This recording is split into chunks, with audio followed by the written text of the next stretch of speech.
So in continuation from where I left off, and I believe I left it at a two-tier day where the bulls took control of the market, held the MAs early on your 15 chart, and they rammed them up to a super significant location when I shared with you on Sunday night. That is a huge area, and that's why the objective was if it came into play, you have to be ready for the short or the weakness up there. I took that angle, and they fought it. I mean, there was some really good opportunities. It all is about how you manage it. I'm looking for the greater move, so I'm taking some out. But as I move my stop, I'm become vulnerable to the pull-ups. But you know, at the end of the day, I stayed with that program, and lo and behold, it continued to play out. And what's really interesting about it was this time we had that first push down and made a low around 52, give or take, and then they ran them back to the highs. And then here was the big move of the day. We rolled them again, and this time we got down to 46, and 46 was a big number in the opening. I remember that constantly. We kept pushing, swinging from it. Once we held it, we pretty much took off for the day. But this time we ran them up, and this was the key to the day. This was the sign that that the fight was over to the upside. It got to the MAs. It got to 61. Okay, take a look at this. Look how it has played out in the morning. This was the resistance in the morning. It became the resistance in the afternoon. In fact, look, that's actually a classic M pattern for this trade today. And it's a great day. And this is why we trade. Because if you're thinking this way and you're putting yourself in a good position and it starts playing out that way, it's a wonderful feeling, and you just take advantage of it. Getting comfortable with the execution is a whole different thing, but once again, like I said, this is something we can work on. I'll talk about this at the end of the video, but at the end of the day, this turning point was at 61 and change, and this was the opportunity for the rest of the sell-off. I really thought that if we got anywhere in the range of the opening, anywhere in the area of the opening range, that we would give back a little bit. It got there. It took a while. It was almost as if it just became an element of the trend, and they just kind of dumped on it late. And it looked like they were going to make a run for the pivot, but they didn't. But you know what? This could be how we might want to look at it tomorrow. I don't know what the levels are, but you could just see here in the intraday trading how they kept topping out at that big resistance level of 75. And even with a couple great profitable trades to the downside, they kept trying. And to be honest with you, I really thought that was a possibility. But this double top right here at about 10:30 was all she wrote, and that pretty much set this thing. And there's a thing that I used to follow for years, and it's an old timing thing. Like the markets would have a tendency of rallying into lunch and then selling off at 1 o'clock, and I'm always aware of that and curious as to whether it will play out daily. It's not always the case, depending on the trend. It turned out to be a pretty valuable turn today. In fact, I think that happened at 61. That last run up off that double bottom at 45 that took us up to about 62, and where we eventually rolled. And maybe do I have it here? Let me see if I can get this. This was the last run up here. See how did you keep topping out at these resistance? We just couldn't get. There's no institutional involvement here. It's almost like they're waiting for the retail to do something, but nobody was buying into it, and then that was it. Around 12:30 they made their move, and you can see the results. Look at that. Ran them all the way down to that key spot around 45, 46, and this was the key. Was it going to hold this? And you can see the chop that developed at that location, and they did try one last time to mark them up, and this was the failure yet again. They got them all the way back up to 63, so these are locations we're going to want to pay attention to tomorrow, and see how well we handle those. I mean, obviously, the objective is to get, it'll probably come down now from the daily chart. Let's see, and you can just see the sell off as the rest of the day went on. So I'll take a look, see if I can get the daily chart. So here's the daily. So now that number comes down a little bit. It's now down to 72. So that would be my resistance area. A gap higher up there would be an opportunity to be short. But like I said, you always have to be careful.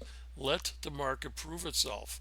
And if it shows weakness and you get a sell signal, you're gonna want to take the short. You know, at the end of the day, you have to play you have to let the market dictate. They're gonna do what they want to do. So you want to follow and you want to pay attention as to what's going on at these levels, and don't get too opinionated. At the end of the day, they're gonna do what they want to do, but you can see the significance of these areas and why it's having failures. It's yet again, it's price just overextended. It was a little too early in the day. They really got up there and they sat there. I mean, God, they sat there from 10 o'clock for about 3 hours before they caved. And that's the beauty of being patient and waiting for the right areas. And like I said, everybody trades differently. Some might have taken advantage really nicely of the morning. That was the opportunity. The more aggressive longs would have taken advantage of that. I'm like I said, I trade differently. Doesn't mean I'm always right. Everybody has their own style. I choose to trade from the high probability locations that I know that if I get them, that there's a good chance I'm going to do well on the trade. And I know that my risk is going to be minimal. But at the same time, I'm going to be able to see if there is a problem with it. I mean, I'm going to have my stop in. You always should have stops. But I'm going to give it a little extra room that I have that I normally do because of this location. At the end of the day, if I'm wrong, I'm wrong. I'm going to probably see it, but I'm still protected. Always have your stops in. Don't ever chase price. You don't get what you want. Let it go. Don't chase price. It's super important. And be patient. Take what the market gives you and pay attention to the moving averages. It's really dictating, and this is what I've been really trying to share with all traders. I'm sure many of you do that already, and of those who don't, I strongly suggest you do. You can just see the value in it. And today was a classic case of it, as it has been for pretty much every day. It'll always come into play.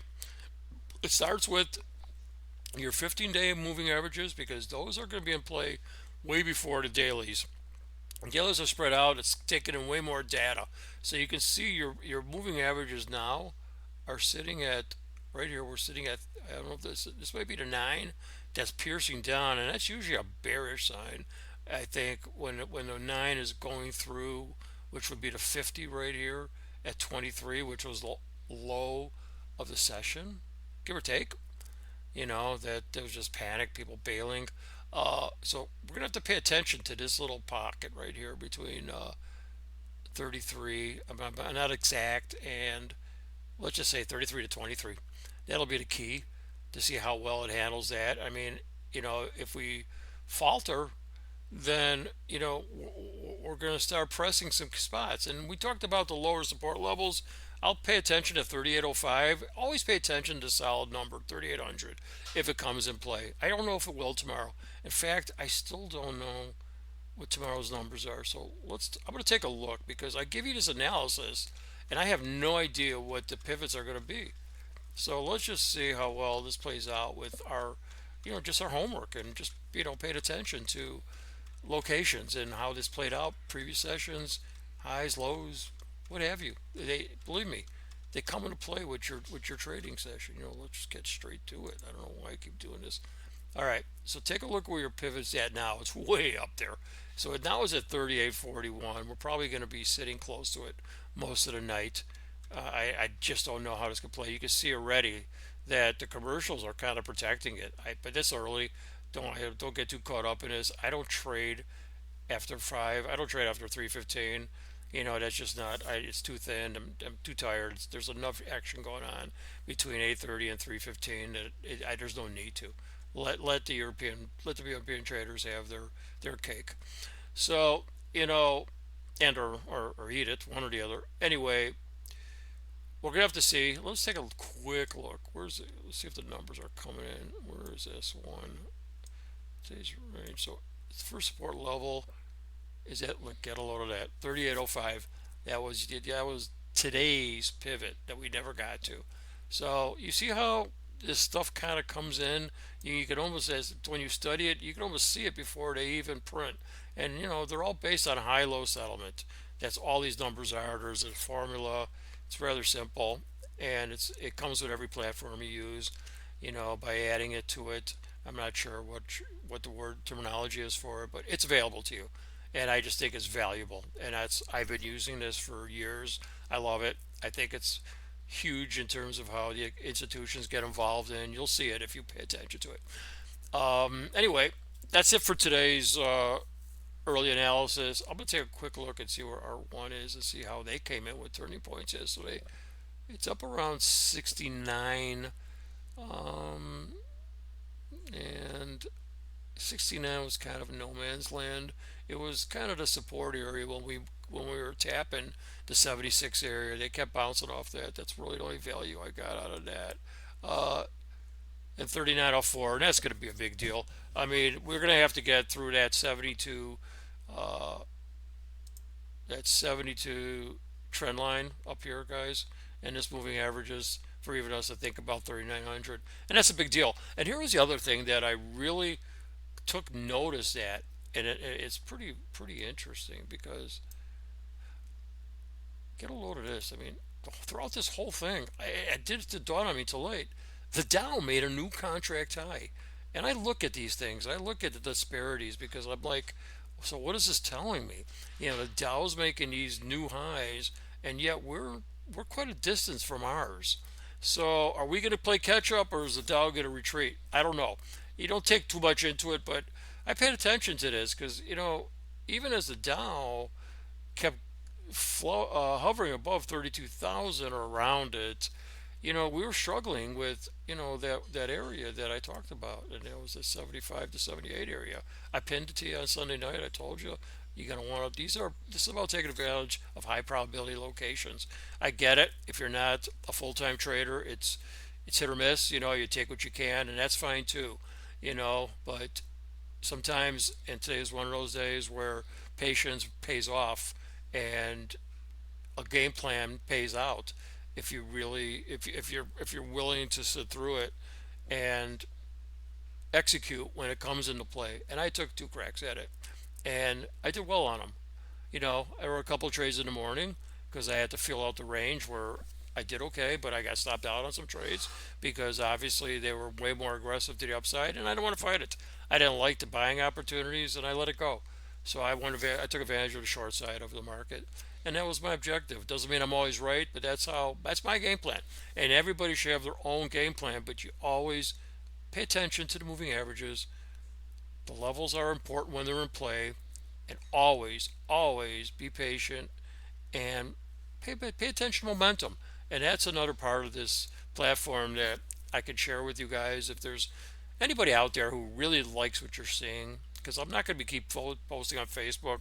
I'm trying to get this a little more widespread. Um, you know, I use QuickPop trading platform. I love it. I'm not saying you have to use this platform, but it really works well. And if you're willing to go there, I can get you in touch. I know the owner. He's a great guy. He's very involved. He's on top of you. You'll never have issues. He's really on top, and he's really great. He'll break down the platform, something that I really don't have the time to do, but I can. I work around it. Sometimes it's good to get the education, and if there's something, if there's some positive vibes you're getting from all this, reach out to me. My email is ml Michael Larry BINO at AOL.com. And tell me what you think. I can hook you up. I can get you started. I can get you set up. If you're a seasoned trader and you want a little more, you want to take it to another level, and you want some strategies, and you want them incorporated into your trading, let me know. This is what I do. This is how I play it. This is my own methods, and they've been highly successful for me. And it's not for everybody, but I just think that this is a great way to understand price, because at the end of the day, that's what you're seeing here. You're seeing these swings, and you're seeing a little more closely what's happening at these locations and why they're turning. So even as they're there, we all know this level's here. It's amazing when it plays out. It's great. It's wonderful. So once again, 33 to 23 tomorrow. I mean, if it holds, pay attention to your early 15-minute moving averages. And It's a little too early for trend lines. I'd probably be more involved with the downtrend line. But like I said, we're at this point now where they're going to have to prove that this is going to be a breakout. And another leg of the bull is going to maybe take us to the contract high. We don't know that. It'll start with a strong commitment above 72 will be the start, and then a challenge of today's highs. So that's the read for tomorrow. Once again, good luck with your trade, and reach out if you're digging this. And this will probably be one of my last on Facebook. I'm trying to go to YouTube with this stuff, but keep your eye on it if you're liking what you see. And once again, I'm here to help out. So take care, guys. Have a great night. Good luck tomorrow.